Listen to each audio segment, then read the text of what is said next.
La epístola de Santiago, hermanos, en el capítulo 4, el apóstol escribe: vamos ahora los que decid, hoy y mañana iremos a tal ciudad y estaremos allí un año y traficaremos y ganaremos, cuando sabes o no sabes lo que será el día de mañana. Porque ¿qué es vuestra vida? Ciertamente neblina que se aparece por un poco de tiempo y luego se desvanece. En lugar de lo cual deberías decir: si el Señor quiere, viviremos y haremos esto o aquello. Hermanos, naturalmente tenemos una tendencia a planear el futuro. Amén. Nos acostamos en la noche y ya estamos planeando qué vamos a hacer al día siguiente, ¿verdad? Somos así, los seres humanos. Generalmente planeamos, hermanos, el futuro, y esto se da en aquellos que todavía no son creyentes. Generalmente planean el futuro sin tomar en cuenta al Señor. Esto es algo muy común entre esas personas que todavía no tienen a Cristo. Hacemos planes para corto plazo, para 5 años, decimos, de aquí a 5 años vamos a tratar de hacer esto. Hacemos planes para medio plazo, de aquí a 10 años a ver qué podemos hacer, pero este es el plan. Hacemos planes para de aquí a 20 años. De aquí a 20 años espero realizar esto, llevar a cabo esto. Y podemos pensar y planear, hermanos, en nuestra retirada de este mundo, también como planeando nuestra salida, ¿verdad? Cuando muramos. Y así podemos planear también y pensar en la eternidad, ¿verdad? Estamos planeando qué vamos a hacer con ese asunto de cuando lleguemos a la eternidad. Dios tiene planes, hermanos. Y bueno, nosotros somos así, estamos planeando siempre y viendo hacia el futuro. Estamos en la víspera, hermanos, de concluir un año y comenzar otro, 2024. El gran detalle que quiero puntualizar hoy, hermanos, es que ya para hoy nosotros, los que estamos dentro de la iglesia del Señor, los que somos creyentes en Cristo, ya debemos de alguna manera haber hecho planes para el próximo año, ¿verdad? Sin temor a equivocarme, yo creo que la mayoría ya estamos pensando o ya pensamos, ya planeamos qué vamos a hacer. Y yo espero, hermanos, que esos planes giren en torno a la voluntad de Dios, porque somos hijos de Dios, porque somos o son hijas de Dios, y nuestra manera de pensar y de vivir en este mundo debe ser, desde luego, muy diferente a lo que allá se vive. Amén. A lo que se vive sin Cristo. Generalmente la gente sin Cristo planea el próximo año, por así decirlo, y me atrevo a pensar que sus planes giran en torno a su egocentrismo, giran en torno al humanismo, giran en torno a las cosas materiales, carnales de este mundo. Planean y dicen: voy a hacer ejercicio como siempre, ¿verdad? Cada principio de año vamos a bajar los kilitos que nos llegaron de regalo en estas fiestas de diciembre, y vamos a planear tener un cuerpo pero súper, y vamos a planear ganar más dinero en el trabajo, vamos a planear tener un mejor carro, una mejor casa, mejor ropa, etcétera, etcétera, etcétera. Y generalmente estos planes suenan, esta canción suena en el mundo porque no conocen a Dios, pero nosotros conocemos a Dios y somos por Él conocidos. Y la iglesia necesita que nosotros, hermanos, como hijos de Dios, planeemos el futuro, pero no desde una cosmovisión natural y humana, sino con una cosmovisión espiritual y cristiana. ¿Estamos? Entonces, quiero puntualizar esto, hermano. Nosotros debemos planear el próximo año, 2024, según la voluntad de Dios y no según nuestros anhelos muy humanos, muy carnales, nuestros planes, nuestros, ¿qué será? Proyectos, ¿sí? Sino que planeemos, hermanos, tomando en consideración la voluntad de Dios. Que de ahí parta todo. ¿Qué les parece? Esto es necesario, hermanos. La iglesia lo necesita para el crecimiento, la madurez, la edificación. El mundo lo necesita para que la iglesia sea testimonio en el mundo y el mundo pueda conocer a Cristo y venir a Cristo y recibir la salvación por gracia mediante la fe.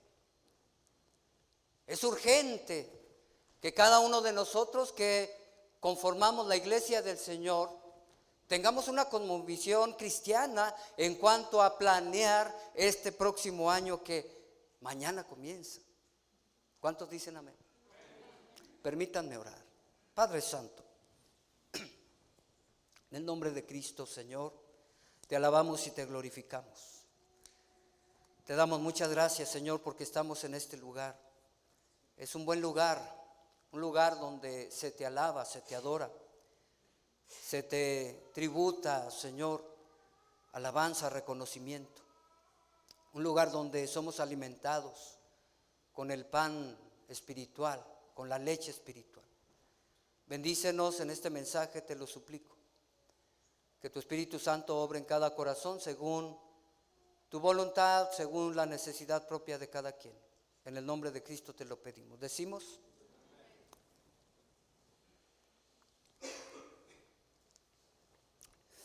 Filipenses capítulo 3. Va a ser el texto, hermanos, donde nos vamos a situar. Y de ahí quiero compartir 3 principios fundamentales para que cada uno de nosotros podamos planear nuestro futuro próximo, el año 2024, conforme a la voluntad de Dios. 3 principios fundamentales y de ahí se derivan algunas ramificaciones que son buenos puntualizarlas. Así es que vayamos allí a la escritura. Voy a utilizar hoy la Reina Valera, la 1960, hermanos. ¿Están ahí? La palabra de Dios dice: por lo demás, hermanos, gozaos en el Señor. A mí no me es molesto el escribirles las mismas cosas y para vosotros es seguro. Guardaos de los perros, guardaos de los malos obreros, guardaos de los mutiladores del cuerpo. Porque nosotros somos la circuncisión, los que en espíritu servimos a Dios y nos gloriamos en Cristo Jesús, no teniendo confianza en la carne. Aunque yo tengo también de qué confiar en la carne. Si alguno piensa que tiene de qué confiar en la carne, yo más. Circuncidado al 8º día, del linaje de Israel, de la tribu de Benjamín, hebreo de hebreos, en cuanto a la ley, fariseo, en cuanto a celo, perseguidor de la iglesia, en cuanto a la justicia que es en la ley, irreprensible. Pero cuantas cosas eran para mí ganancias, las he estimado como pérdida por amor de Cristo. Y ciertamente aún estimo todas las cosas como pérdidas por la excelencia del conocimiento de Cristo Jesús, mi Señor, por amor del cual lo he perdido todo y lo tengo por basura para ganar a Cristo. Y ser hallado en Él, no teniendo mi propia justicia que es por la ley, sino la que es por la fe de Cristo, la justicia que es de Dios por la fe, a fin de conocerle y el poder de su resurrección y la participación de sus padecimientos, llegando a ser semejante a Él en su muerte, si en alguna manera llegase a la resurrección de entre los muertos. No que lo haya alcanzado ya, ni que ya sea perfecto, sino que prosigo por si por ver si logro hacer aquello para lo cual fui también nacido por Cristo Jesús. Hermanos, yo mismo no pretendo haberlo ya alcanzado, pero una cosa hago, olvidando ciertamente lo que queda atrás y extendiéndome a lo que está adelante. Prosigo a la meta, al premio del supremo llamamiento de Dios en Cristo Jesús. Amén. Palabra de Dios. Si ustedes se fijan, hermanos, podemos contemplar este pasaje y ver que el apóstol Pablo está hablando acerca de el tiempo pasado de su vida y también hace referencia al futuro. De hecho, todo el capítulo, hermano, está hablando y alude a cosas que sucederán en el futuro. Yo tengo una inclinación muy grande en el versículo, ¿cuál es? El 13, hermanos, y realmente lo he hecho como una filosofía de vida en el ministerio. Esto me ha ayudado bastante. Dice, hermanos, yo mismo no pretendo haberlo ya alcanzado, pero una cosa hago, olvidando ciertamente lo que queda atrás, el pasado hay que dejarlo atrás, y extendiéndome a lo que está adelante, el futuro, hermanos. Hay cosas que debemos dejar en el pasado. Esto es una lección de vida. Amén. Hay mucha gente que vive en el pasado y se queda en el pasado en un sentido negativo, y esto no lo deja avanzar. Una de las cosas que Pablo hacía era precisamente dejar el pasado atrás, olvidarse del pasado y proyectarse hacia el futuro. Amén. Y podemos hablar del futuro en términos de que mañana es el futuro, hoy es el presente, mañana será el futuro, y así sucesivamente. Un futuro, hermanos, que realmente cada uno de nosotros no sabe lo que acontecerá en términos detallados, pero sí sabemos lo que sucederá en términos generales en relación con el proyecto que Dios tiene en nuestra vida, ¿verdad? Nuestro futuro es glorioso por causa de Cristo.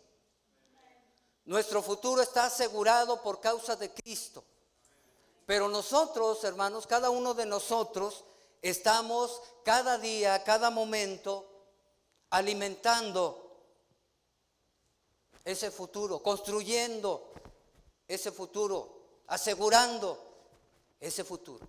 Si nos descuidamos, entonces ese futuro puede cambiar. ¿Sí? Podemos dejar el camino del Señor y nuestro futuro puede cambiar.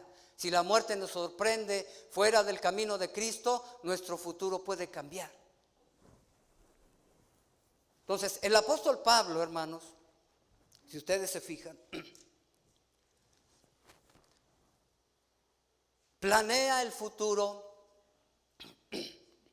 basado en tres principios que son fundamentales. Vayamos al pasaje, hermanos. Sabemos, como la última vez que prediqué también de este libro, de esta epístola. Sabemos que esta epístola fue escrita por el apóstol Pablo. ¿Desde dónde? ¿Quién lo recuerda? Desde la prisión. Estaba prisionero Pablo. Y desde ahí les escribe para estimularles, animarles a que se regocijen en el Señor, a pesar de las situaciones adversas. Pablo está gozoso, aunque está en el calabozo y está amarrado al cepo, y está dictándole al escriba: escribe a mis hermanos que yo estoy feliz en la prisión, porque el evangelio sigue predicándose de una o de otra manera, y estoy contento por la fidelidad de ustedes, los hermanos en Filipo. La epístola tiene ese tinte de animar a la iglesia en Filipo, hermanos, para que esté gozoso. Regocijaos en el Señor. Otra vez digo, regocijaos. ¿Por qué? Porque Dios ha hecho grandes cosas en la vida de todo cristiano. ¿Por qué? Que nos ha perdonado, nos ha justificado, nos ha dado la salvación. Hay muchos motivos por los cuales debemos estar gozosos. Amén. La epístola tiende a dar algunas exhortaciones en cuanto a no caer en el error doctrinal de algunos que andaban allí enseñando cosas que no deben. Los judaizantes, por ejemplo, que aquí menciona en el capítulo 3. Pero bueno, vayamos al versículo 1 del capítulo 3. Dice: por los demás, hermanos, gozaos en el Señor. Y ahí aparece otra vez esa insistencia del apóstol Pablo de decirle a los hermanos en Filipos: deben gozarse en el Señor. Deben estar siempre gozosos en el Señor, a pesar de las situaciones adversas. Dice: a mí no me es molesto el escribirles las mismas cosas y para vosotros es seguro. Aquí nos habla, hermanos, de que Pablo estaba siempre al tanto del crecimiento, de la madurez, de la enseñanza que necesitaban los hermanos en esa iglesia para fomentar su fe, para afirmar su fe y para evitar lo que dice en el versículo 2, la falsa enseñanza. Dice: guardaos de los perros, guardaos de los malos obreros, guardaos de los mutiladores del cuerpo.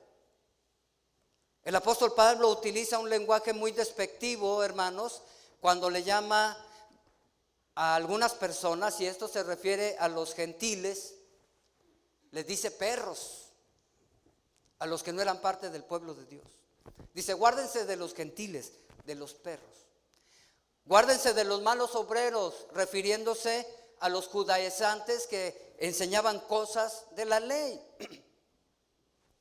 como era el pan de cada día en esos primeros siglos, donde enseñaban que debían circuncidarse, por ejemplo, porque ahí se menciona, para poder obtener la salvación, que no valía o que no era suficiente la fe en Cristo y la gracia de Dios para alcanzar la salvación, sino que tenían que circuncidarse y guardar así la ley. Esas eran enseñanzas que Pablo reprobaba y que no iban acorde al evangelio de Cristo. Y ahí Pablo lo menciona: guárdense de los perros, de los malos obreros, de los mutiladores del cuerpo. En el versículo 3 dice: porque nosotros somos la circuncisión, los que en espíritu servimos a Dios y nos gloriamos en Cristo Jesús, no teniendo confianza en la carne. Dice: nosotros tenemos la salvación, es lo que está diciendo Pablo, no por guardar las obras de la ley, sino por servir a Dios, por fe en el Espíritu, en el Evangelio de Cristo. Nosotros somos esos, amén, que hemos alcanzado la gracia de Dios y que confiamos por fe en que esa gracia se llevará a cabo, hermanos, será efectiva para nuestra salvación, no por los méritos nuestros, ni por las buenas obras que hagamos, sino por la fe en Cristo. Amén. Porque después menciona precisamente el apóstol Pablo en el versículo 4 al versículo 7, menciona lo que él, hermanos, consideraba como cosa valiosa según la ley, según la carne. Mira lo que dice el versículo 4: aunque yo tengo también de qué confiar en la carne. O sea, él tenía confianza en la ley de Dios porque él guardaba la ley de Dios entre comillas. Dice: si alguno piensa que tiene de qué confiar en la carne, yo más, dice Pablo. Y comienza una lista, hermanos, que dice: circuncidado al 8º día. Y ahí aparece la circuncisión. Y luego dice: del linaje de Israel, de la tribu de Benjamín, hebreo de hebreos, en cuanto a la ley, fariseo, en cuanto a celo, perseguidor de la iglesia, en cuanto a la justicia que es en la ley, irreprensible. Y ahí, hermanos, tenemos las credenciales judías de Pablo. Desde una perspectiva del judaísmo, Pablo se consideraba, y así lo consideraban sus contemporáneos, como algo excelente, de acuerdo a la perspectiva del judaísmo, donde Pablo servía antes de conocer a Jesús. ¿Estamos? Para esa gente y bajo esa ley, todo lo que menciona Pablo era algo impresionante. No, Pablo, tú mereces la salvación, porque eres un judío impresionante. ¿Sí? Tus credenciales te aprueban delante de Dios. Tú mereces la salvación, eres fabuloso. Pero Pablo, fíjense lo que dice en el versículo 7, y aquí es donde empezamos ya a entrar en lo que quiero compartirles hoy, hermanos. Pero cuantas cosas eran para mi ganancia, las he estimado como pérdida por amor de Cristo Jesús. Qué impresionante, hermanos. Qué impresionante el apóstol Pablo. Nos narra la vida pasada. Y esa vida pasada, hermanos, él se colocaba como un hombre excelente, un hombre que merecía la salvación, un hombre que tenía muchos atributos, un hombre que tenía mucha ganancia, que estaba súper colocado el apóstol Pablo. Pero también, hermanos, del versículo 7 al versículo 14 podemos encontrar 3 principios fundamentales para que cada uno de nosotros planee su futuro conforme a la voluntad de Dios. Esos 3 principios los utilizó Pablo, ¿sí? Y los menciona en este pasaje. Quiero comenzar con el primero de ellos, hermanos, desde luego. Y quiero que se ubiquen ustedes, hermanos, en el versículo 8, versículo 10, la primera parte de esos 2 versículos. Dice: y ciertamente aún estimo todas las cosas como pérdida por la excelencia del conocimiento de Cristo Jesús, mi Señor. Ahí encontramos un principio que Pablo lo llevó a planear su futuro conforme a la voluntad de Dios. ¿Cuál es ese principio que aparece ahí? ¿Alguien lo ubica?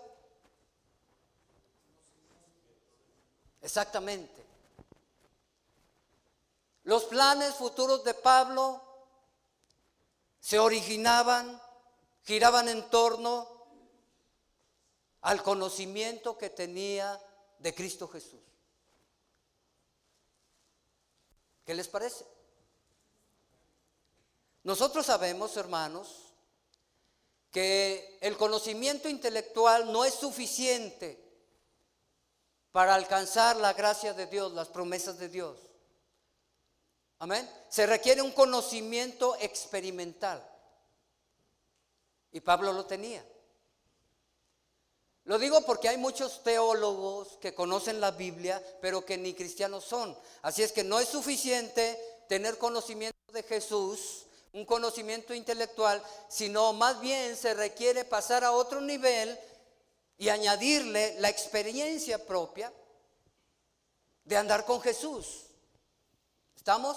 Quizás usted diga: no, pues es que nosotros ¿cómo podemos andar con Jesús? Bueno, nosotros andamos con Jesús por fe.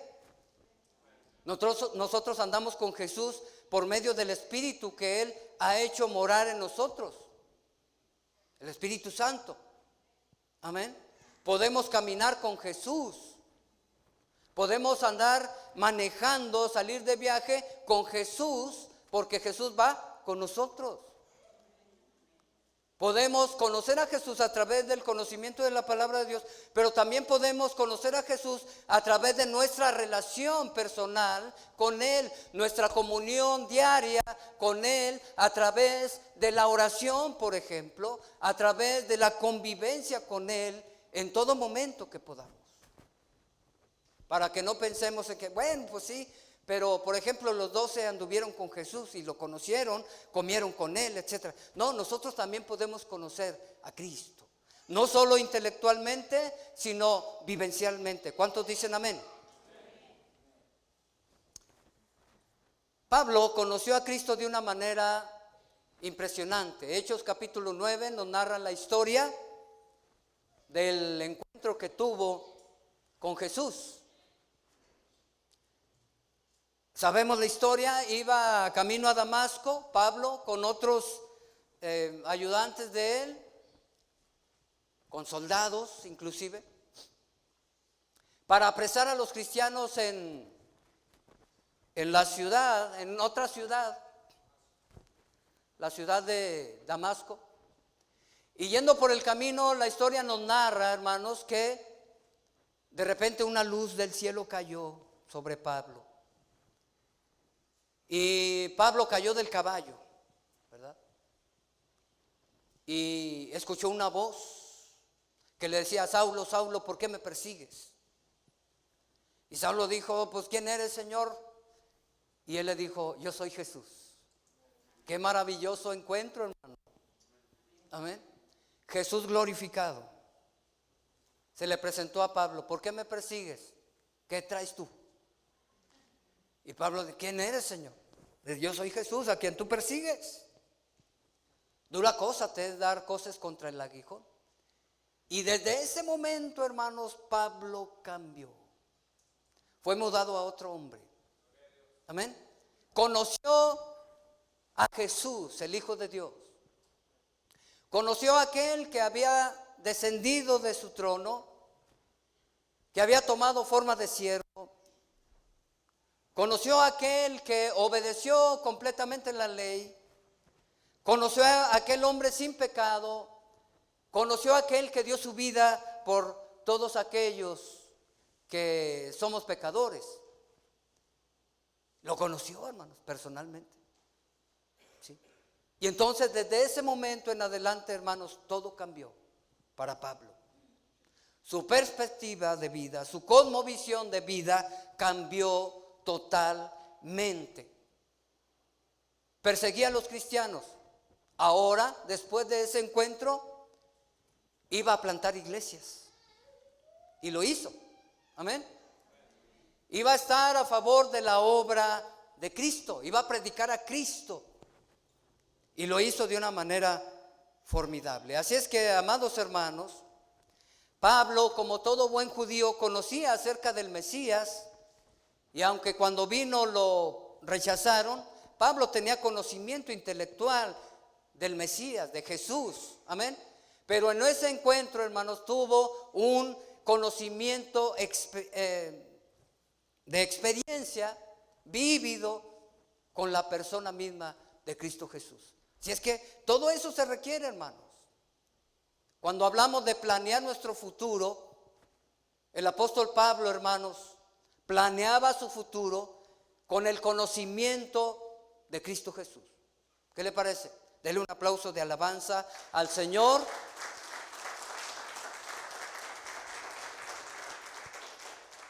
¿Saben por qué, hermanos? Porque cuando una persona conoce a Jesús así,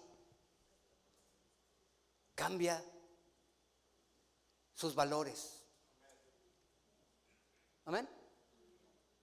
Por eso dice: lo que antes para mí era ganancia, ahora es como basura.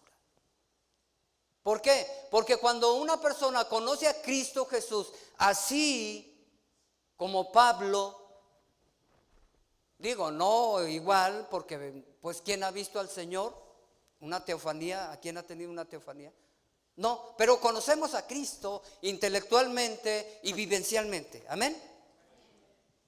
Cuando conocemos a Cristo así, hermanos, nuestros valores cambian, nuestros anhelos cambian, nuestros planes cambian, nuestra cosmovisión del futuro cambia. Y el apóstol Pablo es un ejemplo. ¿Cuántos dicen amén? Cuando conocemos a Cristo así, podemos desvalorizar lo que antes considerábamos lo más valioso. Es lo que hizo Pablo, sus títulos, ¿verdad? Quedaron en segundo lugar. Su genealogía, qué bárbaro, de la tribu de Benjamín, quedó en segundo lugar. Su posición religiosa, hermanos, dice como basura. En una de las versiones más antiguas dice que como estiércol. Imagínese usted, qué impresionante. Su autojustificación, sus ganancias, todo lo que poseía, hermanos, todo eso quedó como basura en comparación al conocimiento de Cristo. Qué maravilloso, ¿verdad? Y nuevamente lo repito. Conocer a Cristo así, de esa manera, cambia nuestras prioridades, cambia nuestros anhelos, nuestros valores, etcétera, etcétera. ¿Recuerdan la historia de Zaqueo? A manera de ilustración, hermano. Zaqueo era chaparrito así. Vivía en Jericó. Y cuando Jesús pasaba por ahí, se subió a un sicomoro, ¿verdad? ¿Y qué pasó? Hermano, Zaqueo era un hombre que tenía posesiones, tenía un buen lugar, aunque en un sentido negativo, pero tenía billete, hermanos. Era un recaudador también. Y Jesús le dijo: Zaqueo, bájate de ahí, porque a tu casa voy a ir y voy a cenar contigo. ¿Y qué pasó con Zaqueo, hermanos? Él tenía la curiosidad y la intención, el deseo de conocer a Jesús. Por eso es que se subió al árbol. Quería conocerlo. Había escuchado de él, como todo buen judío, en la Torá y en todo el Antiguo Testamento. Pero quería conocerlo. Físicamente, personalmente. Y no, hombre, qué maravilla, hermano. Imagínese usted, yo quiero conocer a Jesús. Una vez fuimos a un evento muy bueno. Quisimos conocer a uno de los predicadores que pesan en nuestro tiempo, y no nos dejaron acercarnos a él, ¿verdad? Pastor Luis lo recuerda, ahí en Querétaro. No, ustedes no traen la pulsera que dice que debe pasar a saludar a fulana. Imagínese usted, Zaqueo, conocer a Jesús personalmente. Se subió y lo vio y dijo: ya lo vi. Y luego que le diga a Jesús: Zaqueo, bájate, voy a ir contigo a cenar. Imagínese. Conoció a Jesús, Zaqueo. ¿Y qué pasó cuando estaba allá en su casa? Todo cambió. Llegó la salvación a esa casa. ¿Qué pasó con Zaqueo? Su corazón cambió. Fue mudado a otro hombre. Y entonces su futuro fue muy diferente. Dijo: a todos los que he defraudado les voy a pagar, órale. Y la mitad de mis bienes los voy a dar a los pobres. ¿Se dan cuenta, hermanos? El futuro de Zaqueo cambió porque conoció a Cristo Jesús. Ahora yo le pregunto: ¿qué tanto conoce usted a Cristo? ¿Lo conoce meramente intelectual? ¿De una manera intelectual? ¿O lo conoce vivencialmente? Porque ¿sabe qué? Usted mismo se va a dar cuenta, o ya se dio cuenta, en los planes que ha hecho para el próximo año. ¿Qué planes tiene? Sus planes giran en torno a sus deseos, sus anhelos, sus intereses, sus ganancias, o gira en torno a los anhelos de Dios, a los intereses de Dios, a las ganancias de Dios, al propósito de Dios, a la voluntad de Dios. ¿Cómo está? Porque de acuerdo a lo que usted ha planeado para el año próximo, nos da a saber el conocimiento que usted tiene de Jesús. Amén. Yo conozco a Cristo, hermanos. Yo lo conocí. Y bueno, cada uno tiene su llamamiento, pero yo cuando lo conocí, El hermano, el Alfredo cambió, o sea, fue otro ya desde ahí. Mi futuro cambió. ¿Sí? Y los que me conocen saben lo que antes era y mi futuro que pintaba, ¿verdad? Si hubiera seguido por ese camino, quién sabe si todavía estuviera vivo, no sé. Pero mi futuro cambió porque conocí a Cristo. ¿Cuánto les ha sucedido eso? Denle un aplauso de alabanza al Señor, hermano.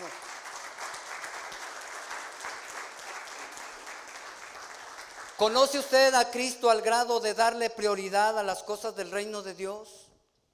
¿Al grado de anhelar hacer la voluntad de Dios en este próximo año? ¿Conoce usted a Cristo al grado de valorar más las cosas espirituales antes que las materiales, hermanos? ¿Conoce a Cristo así, que lo lleve a tal grado? Ahora, el segundo principio, versículo 7, la segunda parte, y el versículo 8, dice, por amor de Cristo, versículo 7. Y el versículo 8, la última parte, dice, mi Señor, por amor del cual lo he perdido todo y lo tengo por basura para ganar a Cristo. El amor a Cristo sobre todas las cosas. Ese es el otro principio. Pablo amaba a Cristo sobre todas las cosas. Esto es claro, amén. Y su futuro lo planeaba en torno a ello, al amor que le tenía a Jesús. Pasara lo que pasara, hermano, él amaba a Cristo y su futuro lo planeaba y lo llevaba a cabo motivado y movido por ese amor que tenía al Señor. Esto nos habla de la esencia del cristianismo, hermanos. Ustedes saben que en una ocasión preguntaron a Jesús, ¿cuál es el gran mandamiento? Y Jesús dijo, pues amarás al Señor tu Dios con todo tu corazón, con toda tu mente, con toda tu alma, con todas tus fuerzas. Ese es el primer mandamiento. Y mencionó el segundo, que es amarás a tu prójimo. Y añadió, en esto se cumple toda la ley y los profetas. El amor, amar a Dios sobre todas las cosas. Lucas capítulo 14, y digo, esto es la esencia del cristianismo. Lucas capítulo 14, versículo 25 al 27 y el versículo 33, nos habla el Señor Jesús acerca de amar menos a la familia. Grandes multitudes iban con él, dice, y volviéndose les dijo, si alguno no aborrece a padre o madre o mujer o hijos, hermanos, esposa, etcétera, y aún también su propia vida, no puede ser, no es digno de mí o no puede ser mi discípulo. Amén. El que no toma su cruz, se niega a sí mismo, toma su cruz y viene en pos de mí, no puede ser mi discípulo. Y el versículo 33 dice, y el que no renuncia a todo lo que posee, ¿qué dice?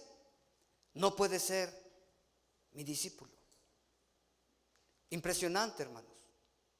Amar menos, la palabra, ya lo hemos explicado, la palabra aborrecer quiere decir amar menos. Hay que amar menos a papá, mamá, a la familia, para amar más a Jesús. ¿Estamos? Si nosotros amamos más la familia, no podremos, dejamos a Cristo en segundo lugar. Y el Señor no quiere eso. Él ha ordenado que a Él se le ame sobre todas las cosas, sobre la familia. Debe ser así. ¿Cuántos dicen amén? Tiene que amar a Cristo a pesar del sufrimiento. Sígueme, toma tu cruz. La cruz implica, entre otras cosas, sufrimiento, muerte. Y vaya que Pablo lo hizo. Y tiene que amar a Dios, a Cristo, sobre todo lo que posee. Tiene que haber una renuncia. Y esto nos habla de obediencia, hermanos. ¿Cómo mostramos el amor a Dios en términos prácticos según la palabra de Dios? ¿Alguien lo sabe? Primera de Juan, capítulo 5, versículo 3. No es tanto decir Señor te amo o cantarle Señor te amo. Primera de Juan, capítulo 5, versículo 3 dice, y este es el amor a Dios. Manifestamos el amor a Dios a través de guardar sus. ¿Recuerdan lo que dice San Juan capítulo 16? No, es capítulo 14, versículo 21. El que me ama, mi palabra, guarda. Obediencia. La palabra guardar tiene que ver con recibir la palabra, guardarla en el corazón y hacerla. En ese contexto. Entonces, cuando hablamos de ese segundo principio, hermanos, del cual debe surgir nuestros planes futuros, hablamos del amor a Cristo sobre todas las cosas, inclusive sobre nosotros mismos. ¿Estamos? Pablo obedeció hasta la muerte, hermanos, a pesar de los sufrimientos que tuvo. Usted nada más puede ver en 2 Corintios capítulo 11, versículos 16 al 33, todo lo que sufrió por predicar a Cristo, por predicar el evangelio de Cristo. Eso es amor, hermanos. Amén. Pablo ve a tal lugar, pero ¿cómo? Tuve. ¿Ok? Ahí voy. A pesar del sufrimiento, él obedeció al Señor. Él cumplió lo que se le encomendó. Esto es amor, hermanos. Amén.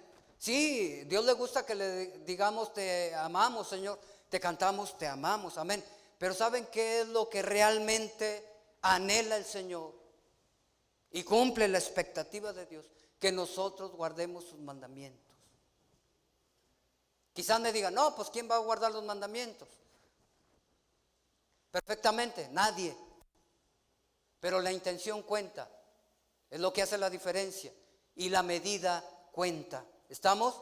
¿Para dónde se inclina su intención? ¿Para dónde se inclina la balanza? ¿Qué puede decir usted de sí mismo en cuanto a ser obediente a la palabra de Dios? ¿Es obediente? Mídase. ¿Para dónde se inclina la balanza? ¿Sí se da cuenta, hermano?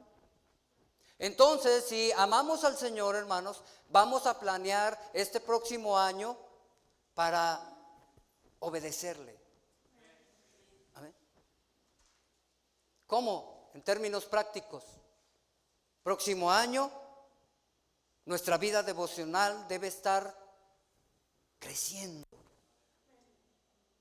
La lectura, el estudio de la palabra de Dios, la memorización de la palabra de Dios debe estar en disciplina en nuestras vidas.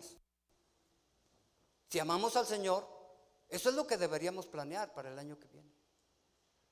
La oración, nuestra vida de oración debe estar fuerte. Nuestra disciplina debe estar adelante allí. Son las disciplinas espirituales, hermanos. La oración. Orad sin cesar. A cada momento que puedas, hay que orar al Señor. Hay que servir al Señor. Si amamos al Señor, entonces vamos a servir al Señor el próximo año porque estamos planeando conforme a su voluntad, ¿verdad? Y buscamos sus intereses. Hacer su voluntad. Entonces vamos a servir al Señor no como yo quiero y cuando puedo y como quiero, no, sino conforme a la voluntad de Dios. Y vaya que el próximo año tenemos mucho que hacer, como siempre. Pero ahora vamos a tratar de lograr más, hermanos. Si amamos al Señor, entonces vamos a estar siempre apoyando todo proyecto que sea conforme a la voluntad de Dios.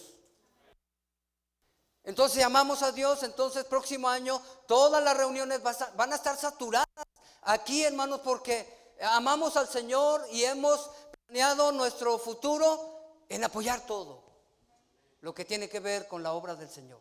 Entonces vamos a estar abarrotados, hermanos. Hay que traer más, bueno, ya sí puede caber otros 20 sillas por ahí, porque no vamos a caber. ¿Cuántos dicen amén? Conocimiento de Dios, amor a Cristo. Son dos principios fundamentales que Pablo utilizó, hermanos. Estableció en su vida para proyectarse hacia el futuro. ¿Estamos de acuerdo, hermanos? Y Pablo, hermanos, fue obediente y fue obediente hasta la muerte cuando lo decapitaron. Amén. Por amor a Cristo. Así es que entendamos esto, hermanos. Debemos mostrar el amor a nuestro Dios en los planes que tenemos para este próximo año. Y lo vamos a ver conforme vaya avanzando ese 2024. Tercer principio. Tiene que ver con la esperanza en Cristo. Hablamos de conocimiento de Cristo, amor a Cristo y ahora esperanza en Cristo. Versículo 9 al 14. Por favor, pongan su mirada en esa porción. Cristo, nuestra esperanza, hermano. Mire lo que dice, versículo 9, dice, y ser hallado en Él, no teniendo mi propia justicia, que es por la ley, sino la que es por la fe de Cristo, la justicia que es de Dios por la fe, a fin de conocerle y el poder de su resurrección y la participación de sus padecimientos, llegando a ser semejante a Él en su muerte, si de alguna manera llegase a la resurrección de entre los muertos.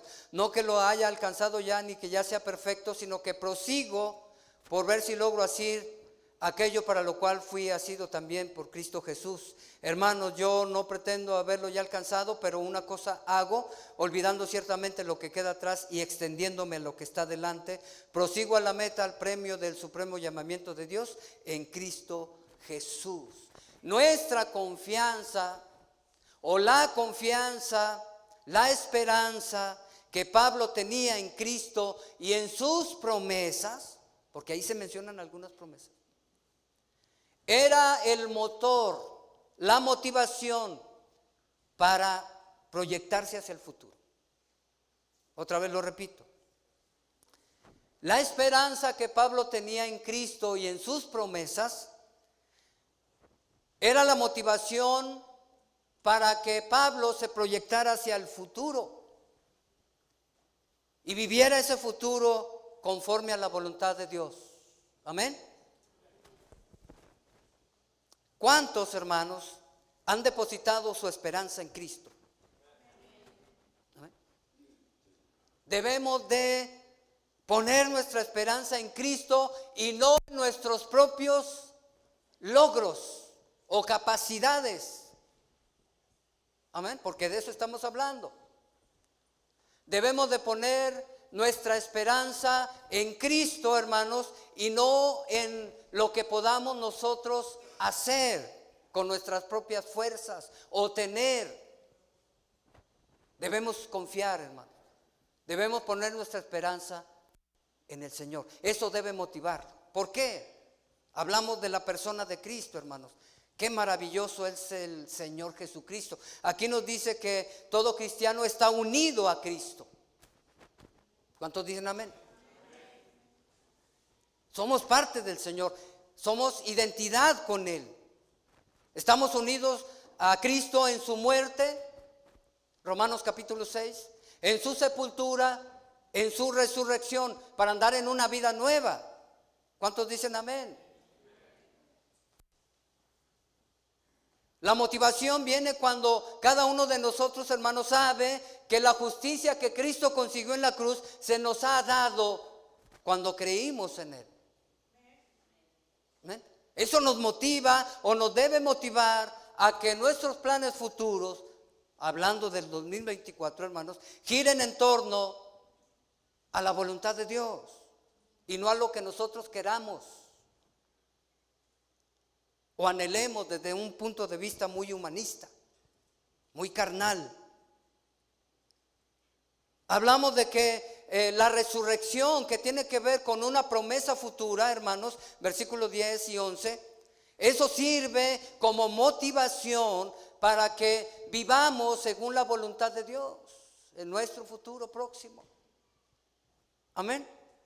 Imagínese usted, hermano, Dios ha prometido que en el día postrero nos va a levantar. Literalmente significa levantar, la palabra en griego, ¿verdad? De resucitar, levantar. ¿No le parece algo motivador? A Pablo le encantaba y ustedes se fijan que en el pasaje lo menciona 2 veces o 3. El asunto del evento de la resurrección. Participar de la resurrección para Pablo era muy motivador y así debería de ser para cada uno de nosotros. Imagínese usted el día glorioso, hermanos, cuando Dios nos resucite. Imagínese. A veces la mera verdad no le damos el valor porque pues son cosas que todavía no experimentamos y a veces se nos hace imposible contemplar todo a profundidad. Pero imagínese usted, nuestro cuerpo va a ser perfecto. Imagínese el maravilloso evento de que Dios va a decir, Cristo, ¿verdad? Levántense. Y toda la gente en los sepulcros se van a levantar. ¿Cómo lo va a hacer? ¿Cómo va a ocurrir esa metamorfosis, verdad? De los huesos secos o las cenizas. ¿Cómo va a ocurrir? Bueno, Dios es Dios. ¿No hizo todo con la palabra de su poder? Eso es lo que dice la Escritura, ¿verdad? ¿No podrá decir la palabra y que los muertos sean resucitados? Eso es una promesa futura, hermanos. Y esa promesa futura tiene que motivarnos para que en nuestro futuro pensemos en la voluntad de Dios. La vida eterna, versículo 14, es una promesa futura. Dice el versículo 14, prosigo a la meta, al premio. ¿Cuál es ese premio, hermano? Del supremo llamamiento de Dios en Cristo Jesús. Es la culminación. Vamos a ser glorificados en la resurrección, pero después de allí, hermanos, entraremos a los estados eternos. Imagínese usted. Vamos a poder contemplar a nuestro bendito Redentor cara a cara. ¿Cómo es Cristo? ¿De qué color tiene el cabello? ¿Cómo está ahorita en este momento? Ahí donde está Él ahora. Porque ya no es un espíritu, Cristo. ¿Verdad? Ya tomó un cuerpo humano glorificado. ¿Estamos? ¿A quién vamos a ver así como vemos a nuestros hermanos allá en el cielo? ¿Vamos a ver al Padre? ¿Qué es lo que dice la Escritura? ¿Vamos a ver al Espíritu Santo así como vemos aquí al hermano médico? Vamos a ver a Jesús, porque Él ha tomado un cuerpo. Amén. No es espíritu solamente, es cuerpo también. ¿Estamos? Imagínense verlo. Qué impresionante va a ser, hermanos. Entonces, todo esto, hermanos, nuestra esperanza en Cristo, hermanos, debe ser el motor, la motivación, la inspiración para que planeemos nuestro futuro. ¿Cuántos dicen amén a esto? Y esta motivación, hermanos, nos debe llevar, mientras llega ese día, a perseverar hasta el final. Note el versículo 12 y versículo 14 o 12 al 14. Perseverancia. Dice Pablo, No que lo haya alcanzado ya, ni que ya sea perfecto, sino que prosigo. Persevera. Por ver si logro hacer aquello por lo cual también fui asido por Cristo. Hermano, yo mismo no pretendo ya haberlo alcanzado, pero una cosa hago, olvidando ciertamente lo que queda atrás, y prosigo, extendiéndome a lo que está adelante. Y nuevamente, versículo 14, prosigo a la meta. Todo eso que acabo de mencionar, hermanos, nuestra esperanza en Dios debe ser motivacional o motivo. Nos debe motivar para que nuestro futuro, hermanos, sea conforme a la voluntad de Dios y perseveremos hasta el fin. ¿Cuántos están dispuestos a hacer los ajustes necesarios para que este próximo año planeemos conforme a la voluntad de Dios y no conforme a nuestra voluntad? ¿Cuántos? Pónganse de pie, hermanos, por favor.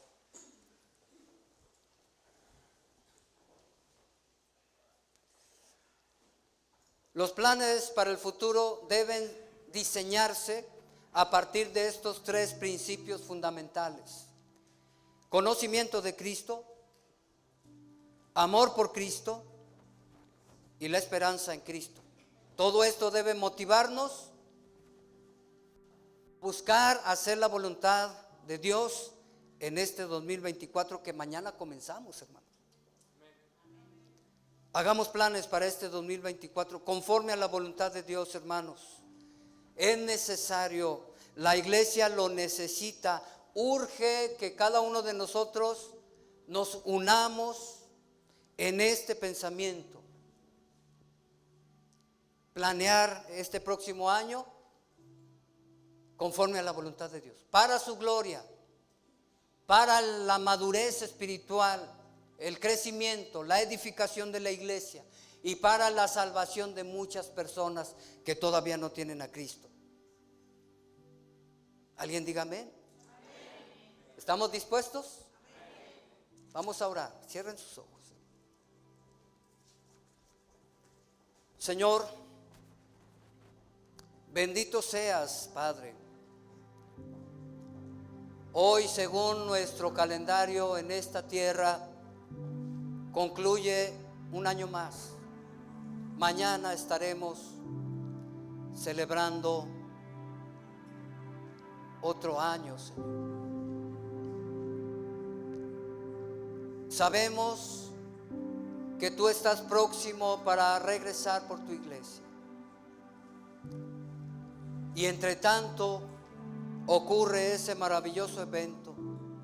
Tu iglesia está puesta en este mundo para hacer la luz, para hacer la sal, para dar testimonio de la verdad, para predicar el evangelio, para llamar a los pecadores al arrepentimiento, para edificar, Señor, la casa espiritual, tu iglesia.